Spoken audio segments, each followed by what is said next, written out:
मेरा नाम सपना है, मेरा पति का नाम श्याम। मेरे पति की तनख्वाह बहुत ज्यादा नहीं थी। बड़ी मुश्किल से एक दिन का गुजारा हो पाता था, फिर उस पर मेरा छोटा सा चंद महीने का बच्चा। मैं उसे छोड़कर घर के कामकाज के लिए नहीं जा सकती थी, ना ही कहीं नौकरी कर सकती थी। एक बार मेरे सहेली पूजा ने मुझे एक ऐसी बात कही जिसे मैं सुनकर सोच में पड़ गई। लेकिन मुझे लगा कि शायद मेरा पति मुझे इजाजत नहीं देगा। काम ही कुछ ऐसा था। वो कहने लगी, इसकी कोई जानने वाले हैं जिन्हें एक ऐसी औरत की जरूरत है जो उनके बच्चे के लिए माँ बन सके। ये सुनकर मैं चुप हो गई और वो कहने लगी, वो बहुत अमीर है और अपने बेटे से बहुत मोहब्बत करती हैं, तो वो तुम्हें बहुत अच्छी कीमत देंगे। मैंने कहा कि मेरा पति शायद मुझे इस बात की इजाजत ना दे। मेरी सहेली पूजा कहने लगी, एक बार तुम पहले मेरे साथ चलो, फिर उनसे पूछो कि वह तुम्हें इसकी क्या कीमत देंगे। अगर वह पैसे बहुत ज्यादा हुए तो जाहिर सी बात है तुम्हारा पति इनकार नहीं कर सकेगा, क्योंकि तुम्हें पैसों की जरूरत तो है ना। फिर वह अच्छी खुराक भी देंगे और तुम्हारे बच्चे को भी इस चीज का फायदा होगा। ये सोचकर मैं चुप ही हो गई थी। जाहिर सी बात है मेरे पति की बहुत कम तनख्वाह थी। मेरा इसमें गुजारा नहीं हो पाता, ना ही मैं अच्छा खाना खा सकती थी। मेरा बच्चा बहुत कमजोर था और औलाद के खातिर मैं ये कदम उठाने के लिए तैयार थी। हालांकि किसी दूसरे बच्चे को गोद में भरना और अपने ही बच्चे के साथ उसे शामिल करना आसान तो नहीं होता, लेकिन अपने बच्चे की खातिर मैं ये सब करने के लिए तैयार थी।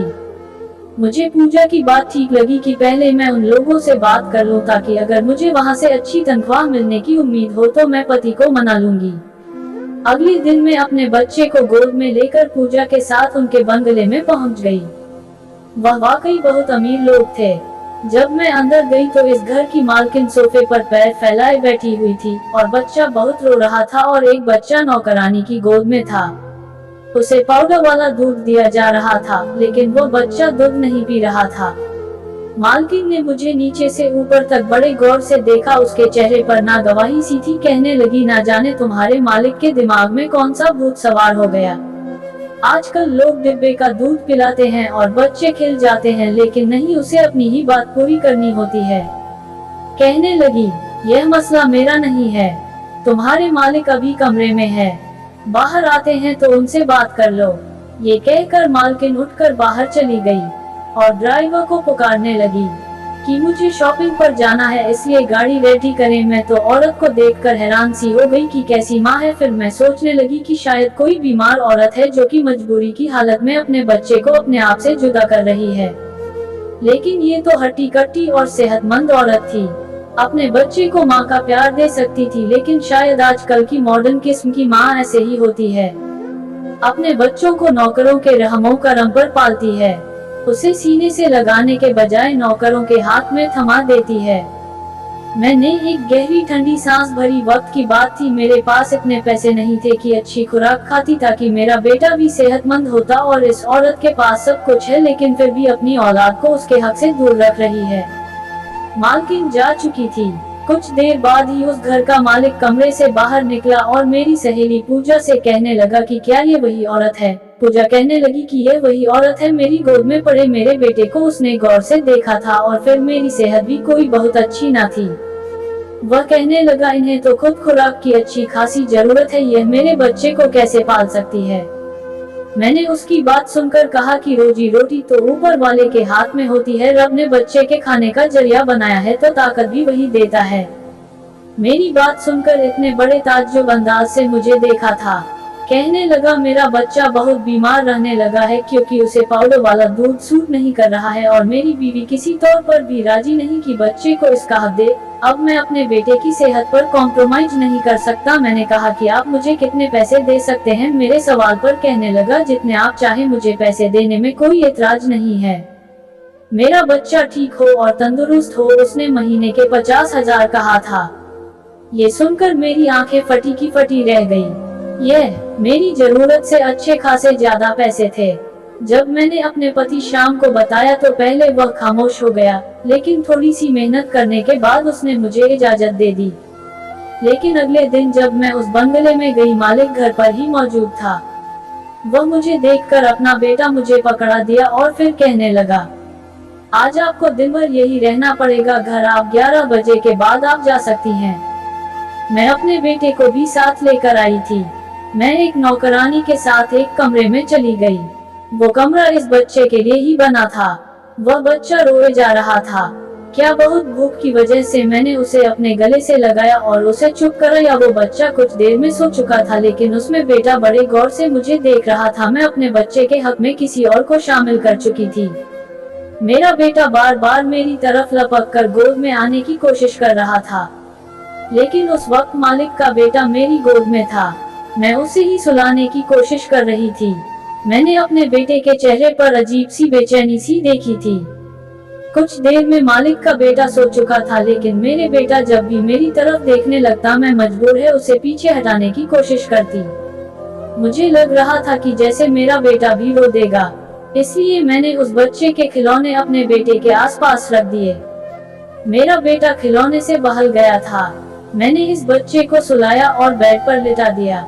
कमरे में एसी चालू था। फिर मेरे बच्चे को भी भूख लग रही थी, क्योंकि उसका भी सोने का वक्त था। मैंने अपने बेटे को भी सुला लिया, लेकिन सोच रही थी कि उसे लेटा लूं कहाँ। बेड मालिक का था और मालिक के बेटे का था। मैंने अपने बेटे को जमीन पर लेटा दिया और खुद भी उसके बराबर में बैठ गई और कुछ ही देर हुई थी मुझे बाहर बैठे हुए हैं। कमरे का दरवाजा खुला और एक नौकरानी कमरे में दाखिल हुई। उसके हाथ में एक दूध का गिलास था। उसने मुझे थमा दिया। मैं हैरत से देखने लगी। कहने लगी, मालिक कह रहे हैं उसे तुम पियो और कुछ देर बाद में तुम्हें फल भी ला कर दूंगा। सारे के सारे तुम्हें खाने पड़ेंगे। ये सुनकर तो मुझे हैरत हुई। मैंने कहा कि मैं ये सब कैसे खाऊंगी, और नौकरानी कहने लगी, मालिक का हुक्म है, कह रहे थे कि आप अच्छा खाएंगे, अच्छा पिएंगे, तभी उनका बेटा भी सेहतमंद रहेगा। ये सुनकर मैंने दूध का गिलास पी लिया। कई साल के बाद मैंने दूध का गिलास पिया था, और ना तो रोज बस 2 बूंद दूध एक कप चाय में डालकर पतली सी चाय पीने को मिलती थी। उस रात न जाने क्यों मेरी आंखों से आंसू बह रहे थे।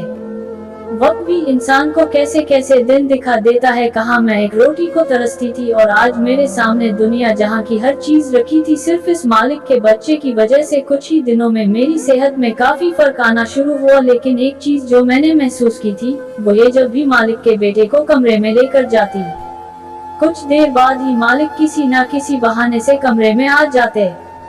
मुझे अजीब सी नजरों से देखते, मुझे उलझन सी महसूस होती। मुझे अपने मालिक की हरकत बहुत अजीब सी लगती थी। वो क्यों कमरे में बिना इजाजत चले आते। जब 4-5 दिन यही सिलसिला जारी रहा तो फिर मैंने एक दिन कह दिया था कि मुझे अच्छा नहीं लगता कि बार बार कमरे में आप क्यों आते हैं।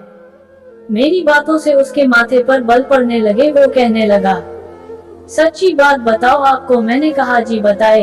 वह कहने लगा, देखो मैं आपको जो खाने पीने में इतनी चीजें पेश करता हूँ सिर्फ इसलिए करता हूँ ताकि मेरा बच्चा अच्छी सेहत का हो जाए। मुझे ये भ्रम रहता है कि आप मेरे बेटे की बजाय अपने बेटे से ज्यादा प्यार करती हैं, ज्यादा तवज्जो उसे देती हो। मैं अगर पैसा खर्च कर रहा हूँ तो अपनी औलाद के लिए कर रहा हूँ। ये सुनकर तो मेरा दिमाग घूम गया। क्या समझता था वह मुझे, क्या मैं बीमार हूँ? अपने बच्चे को सेहतमंद करूंगी और उसके बेटे को भूखा रखूंगी। मैंने कहा, साहब मैं गरीब जरूर हूँ, लेकिन मैं बेगैरत नहीं है। मैं नमक हराम नहीं हूँ। मुझे नमक की वफा करने अच्छे से आती है। अगर आपको ऐसा ही लगता है तो ठीक है, आप किसी और को रख ले। ये कहने के बाद मैंने अपना बच्चा गोद में उठाया और बाहर जाने लगी। मालिक मुझे पीछे से पुकारता रहा गया, लेकिन मैं एक पल भी वहाँ ना रुकी और अपने घर आ गई। मैं गरीब जरूर थी, लेकिन बेगैरत हरगिज नहीं थी। इतनी बातें सुनने के बाद भला मैं क्यों वहाँ पर रुक जाती। मैं अपने बच्चे को हक उसके बेटे का दे रही थी, उसका ख्याल भी रखती थी। जब तक मैं वहाँ होती उसके बच्चे को संभालती और अपने बच्चे को ही उसकी खिलौनों से बहलाती रहती। हालांकि मेरे बेटे का हक था कि मैं उसे ध्यान देती। उसी रात मुझ पर एक मुसीबत टूट गई। मेरा पति शाम वापस घर नहीं आया था। रात के 1 बज गए थे तो मैं बहुत परेशान थी। मुझे फोन आया और किसी ने मुझे बताया कि मेरे पति श्याम का एक्सीडेंट हो गया है। ये सुनना था कि मैं तुरंत अस्पताल पहुंच गई। मेरे पति श्याम की मौत हो चुकी थी। श्याम बुरी तरह जख्मी था। जब मुझे डॉक्टर ने आकर बताया कि मेरा पति श्याम अब इस दुनिया में नहीं रहा तो मैं बेहोश होकर गिर चुकी थी। कभी अपने कुछ महीने के बच्चे को देखती तो कभी अपने पति श्याम का मुर्दा शरीर को देखकर मैं फूट फूट कर रोने लगती। कुछ समझ में नहीं आ रहा था कि क्या करूं। हमारे घर में लोगों की भीड़ जमी थी। सुबह ही श्याम का अंतिम संस्कार हो गया। वो रात यूं गुजरी जबकि मेरे बेटे को कुछ खबर न थी कि उसके बाप का देहांत हो चुका है। जो भी मुझे मेरे बच्चे को देखता यही कहता कि तुम तो जवान हो पर यह मासूम बच्चा आगे की जिंदगी कैसे काटेगा। तुम्हारा पति तो तुम्हें इस जवानी में इस दुनिया में अकेला छोड़कर चला गया। मैं शौक से बैठी थी जब अगले दिन घर के दरवाजे पर एक गाड़ी आकर रुकी। गली के बच्चे गाड़ी के साथ भागते हुए आए। उन्हें मैं भी देखकर दंग रह गई कि हमारे छोटे से मोहल्ले में यह बड़ी गाड़ी कहां से आ गई। तभी हमारे घर का दरवाजा खुला और मालिक को देखने लगी, जबकि मालिक सबको नजरअंदाज करते हुए मेरे पास आए। हालात से नजाकत से उन्हें अंदाजा हो चुका था कि मेरे पति श्याम की कल रात को ही मौत हो चुकी थी। मुझसे हमदर्दी जताने लगे। मैं फूट फूट कर रोने लगी। फिर मुझे कहने लगे कि मैं तुम्हें ये खबर बताने आया हूँ कि मेरा बच्चा कल रात से बहुत ज्यादा रो रहा है। कहना था कि उसे तुम्हारी आदत हो चुकी है। यही कहना था कि तुम वापस आ जाओ। मैं अपनी गलती पर शर्मिंदा हूँ। अपने बच्चे को लेकर थोड़ा सा परेशान हो गया था, क्योंकि जिस बच्चे की सगी माँ उसकी सगी नहीं तो भला उसकी मुंह बोली माँ पर एकदम से कैसे यकीन कर सकता। मालिक भी अपनी जगह ठीक है। उन्होंने मेरे हाथ पर कुछ पैसे रखे, फिर वहाँ से चले गए। मेरे पति श्याम की तो मौत हो चुकी थी। इधर घर का राशन भी खत्म होने को था। वहीं मुझे कई बार नौकरानी का फोन आ चुका था कि मालिक का बेटा बड़ा ही बीमार है, सिर्फ मेरी गोद में से सुकून मिलता है। मुझे इस बच्चे की भी फिक्र थी। आखिर में मैं एक माँ थी, मेरी गोद में भी मासूम बच्चा था। मैं दूसरे बच्चे के साथ कैसे नाइंसाफी कर सकती थी। उसी रोज मैंने मालिक को फोन किया तो उन्होंने गाड़ी भिजवा दी, जिसमें मैं बैठकर मालिक के घर पहुंची थी। मेरी हालत काफी खराब थी, मगर उसके बावजूद मैंने जैसे ही मालिक के बच्चे को उठाया, वो खामोश हो गया और मेरे साथ खेलने लगा। उसे तो जैसे मेरी आदत सी हो चुकी थी। ये देखकर मालिक बहुत बहुत खुश हुए। फिर एक दिन मेरे पास आकर कहने लगे कि तुम अगर ठीक समझो तो यहीं रह लो, मैं तुम्हारे लिए क्वार्टर खाली कर दूंगा। वैसे भी तुम्हारे इस दुनिया में कोई नहीं रहा तो बेहतर है कि अकेले रहने से तुम यहीं रह लिया करो। मालिक की बात तो मुझे बुरी भी नहीं लगी थी। अब तो मालिक का रवैया मेरे बेटे के साथ ठीक रहने लगा था। उसका भी बहुत अच्छे से ख्याल रखते थे। जो भी चीज अपने बेटे के लिए लेते मेरे बेटे के लिए भी लेकर आते, जबकि मालकिन का तो कुछ पता ही नहीं रहता। वो कब घर पर आ रही है, कब जा रही है, मालिक को भी कुछ खबर ना होती। हर वक्त उनकी शॉपिंग और दोस्तों के साथ पार्टी होती। कई बार तो वह दूसरे मुल्क अकेले अपने दोस्तों से मिलने के लिए भी जा चुकी थी और इस बात का भी उन्हें इस बात की जरा परवाह न थी कि उनका बच्चा किस हाल में है। मैं अपने पति श्याम को याद करके काफी उदास रहने लगी थी। मेरा बेटा भी अपने बाप याद करके रोता रहता। एक दिन मालिक के बेटे की तबीयत खराब थी। मैं क्वार्टर जाने लगी तो मालिक बोले, आज तुम यहीं रुक जाओ, मेरे बेटे के कमरे में ही सो जाना। मेरे बेटे की तबीयत खराब है और वह सिर्फ तुम्हारे पास ही शांत रहता है। मजबूरन मुझे वहीं पर रुकना पड़ा। आधी रात को मालिक का बेटा भूख की शिद्दत से जगा तो मैं उसे दूध पिलाने लगी, मगर तभी मालिक कमरे में चले आए। मैं अपने ही धुन में बैठी थी। जब कदमों की आहट सुनी तो घबराकर मालिक के बेटे को खुद से दूर करने लगी। वो सो चुका था और उसकी तबीयत भी कुछ ठीक थी। मेरी हड़बड़ाहट देखकर मालिक मेरे सामने कुर्सी खींचकर बैठ गए और फिर जो बोले वो सुनकर मेरे कदमों के नीचे जमीन निकल चुकी थी। मालिक कहने लगे कि देखो जो मैं कह रहा हूँ वह ध्यान से सुनना। मैं एक ऐसी लड़की से शादी करना चाहता था जो न सिर्फ दुनियादारी संभाले बल्कि घर मेरी होने वाली औलाद को भी संभाले, उसकी अच्छी परवरिश करें। जबकि मैंने जिस औरत से शादी की उसमें ऐसी कोई खास बात मौजूद नहीं है। इसलिए मैं चाहता हूँ कि जैसे तुम्हारी राय हो मैं तुमसे शादी कर लूँ। तुम मेरे बेटे को अपने बच्चों की तरह ही ख्याल रखती हो। मेरा बच्चा भी तुमसे घुल मिल चुका है।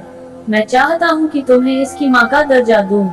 मैं जब मालिक की बात सुनी तो मेरा चेहरा लाल हो गया। मैं फौरन कहने लगी, नहीं नहीं, मुझे सिर्फ अपने पति श्याम से मोहब्बत है।